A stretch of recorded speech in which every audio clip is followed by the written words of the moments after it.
Hey everyone, I'm really sorry about the last video I posted. I do not know why YouTube chopped off the last, what, 6 minutes? Sorry, my brain's a little fuzzy. It's been quite a, few weeks, few days. Um, I got diagnosed today with bronchitis, which is why I have not posted in the past 4 days, to make up for that video being chopped off. Yeah, Sunday I literally had no voice, and that was probably partially because of the Saturday night / Sunday morning fiasco. I don't know how long this is going to run, so I might wind up posting 2 videos, in which case I will label this one part 1 and the other part 2. Okay, so, anyway, continuing on Saturday about the Wasps thing, because I think that Marissa or Emerald posted about not seeing or not finding out what happened. Well, I was in the bathroom getting ready to go out with Bethany and Amelia, and then for my date later on later on that night, and I had just finished applying my eyeliner, and I hear this buzzing up right next to my head, and I look up and there is this wasp, like, gosh, inches from my head. So I freak, close the bathroom door, go and get some stuff. I wound up defeating it by spraying probably like a quarter of a canister of hairspray on it. Yeah, that's a good way, because then it immobilizes their wings and sticks them together so they can't fly at you and attack you. So just a helpful tip. So Saturday I went out with Bethany. I picked her up at church after the youth group submission trip send-off dealio for work camp. And we drove to Lawrence. I think we just went to Zen Zero, just straight there. I had this amazing, I think there were Singapore noodles with chicken on them, and then Bethany got this amazing coconut flan. Seriously, if you've never been to Zen Zero, go there, eat coconut flan, because it's epic. It's so good. It's like sex in your mouth. Seriously. And I really like sex. So, I apologize to any family members who just heard me say that, but what can I say? So then we went to Claire's, and I got this really cute belly button ring and some little stud earrings. And then we went to Henry's and got chai lattes. Well, I got a chai latte. I don't think Bethany got anything then. And then, because my throat was so bad by that point, I could hardly talk. So then we went, we picked up Amelia at that point, I think.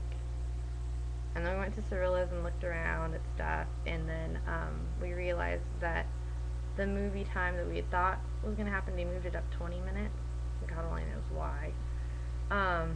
And I was going to meet Victoria up there, because her movie was going to start 10 minutes after, the 10 minutes after the originally scheduled time. So we were going to meet a little bit beforehand, and then we were going to go to our movie, and then she was going to go to her movie with Joe. Well, since they screwed up the movie times, we all just wound up meeting at Hastings. We found this gigantic gummy bear thing that I think Joe wound up getting, which is so funny. And then we just went back to Henry's, and we played apples to apples for a while. So that was really fun. Just the things that, God, it's just a great game. I think it's one of those things where you just would have had to have been there. So that went really well, and then around midnight, Amelia and Bethany went ahead and headed home.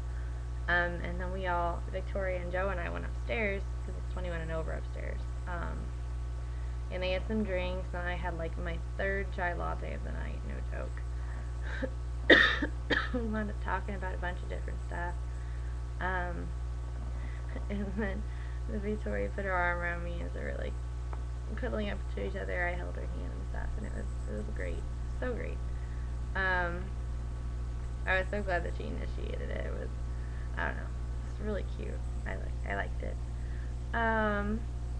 And So then, like, by round 2, well, I think round 1 is when it started, like, it started pouring down rain, like, torrential rain. And it just did not stop. And so, like, a little bit before 2, they turn on the lights and say, hey, you all need to start heading out because we're closing.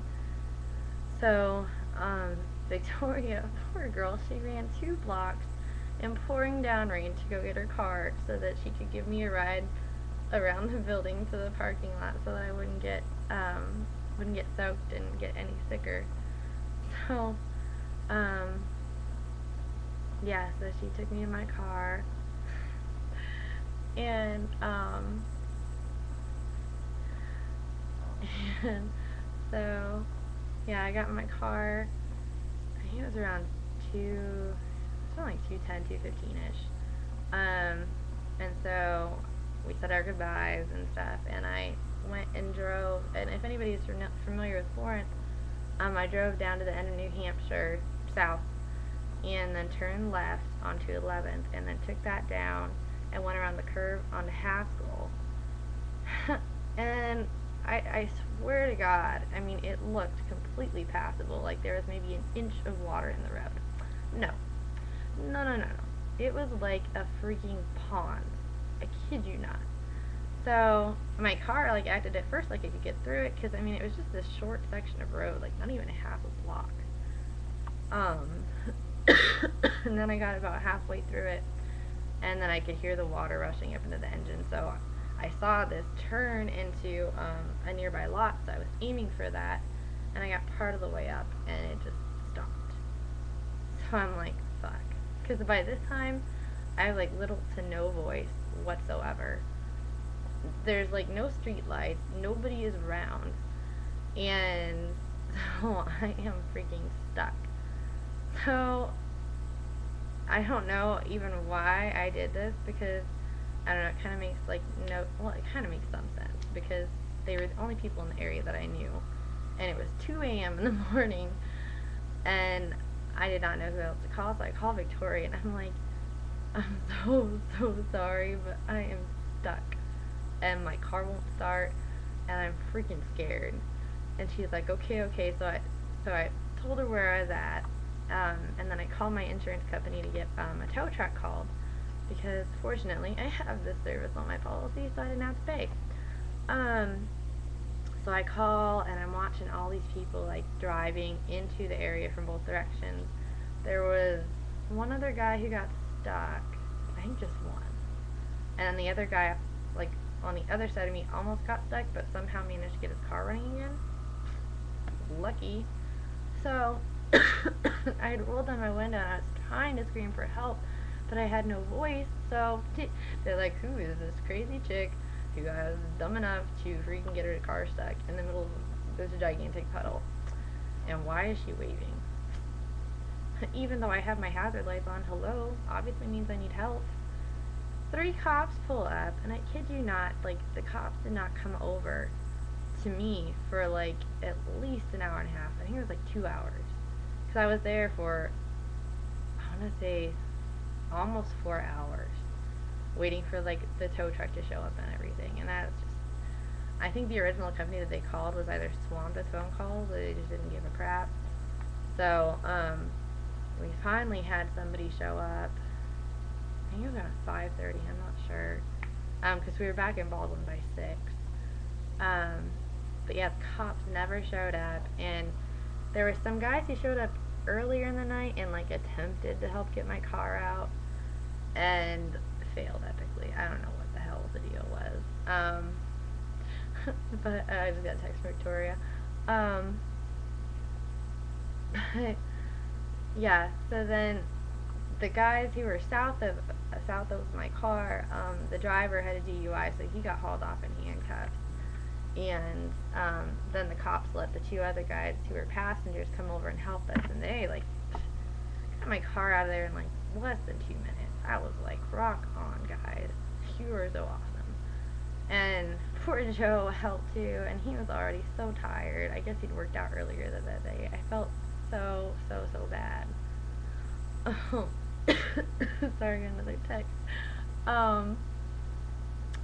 So yeah, so they got my car out, all this water starts rushing out. I'm like, fuck. And some water had leaked in. I think there's some water that I'm just gonna have to wind up like vacuuming out or something eventually if it winds up that I can keep it and just have repairs done, which I'm hoping so. That's what we're all aiming for. Um, but yeah, so by about I want to say about like 3:30, my breathing started getting so bad, like I could not even sit up. I mean, I was hyperventilating, wheezing, anything I could do to get oxygen into my lungs. And I got so dizzy and so lightheaded, so nauseous. I was like, I cannot function. And I was getting so scared. And I almost wound up asking Victoria if I could just go to the ER, because I knew it was like, I don't know, like 5 minutes away. Um, but by that point I couldn't talk anyway. All I could gasp was that I couldn't breathe, and that I was really scared. Um, that she and Joe, I mean, they stayed by me the whole time. I mean, God, I want to like take them out to dinner or something, anything to at least, get across the point that I am so incredibly thankful that they were there that night and that they did not abandon me, because I'm pretty sure that if I had been alone, I don't know what would have happened. I probably would have been hauled off by an ambulance or something if anybody had actually stopped to check on me. So, yeah, even now I am so incredibly thankful to you guys. Thank you, Victoria and Joey. If I can ever make it up to you, please let me know. Because that was just going above and beyond. I mean, I feel like the worst second date ever, because we had gone out for coffee that morning, and she wound up having to stay up till 7 in the morning because of me. I was like, oh, I'm so sorry. So, so that's what happened. And then Sunday, we got home. I think they dropped me off at the house around 6.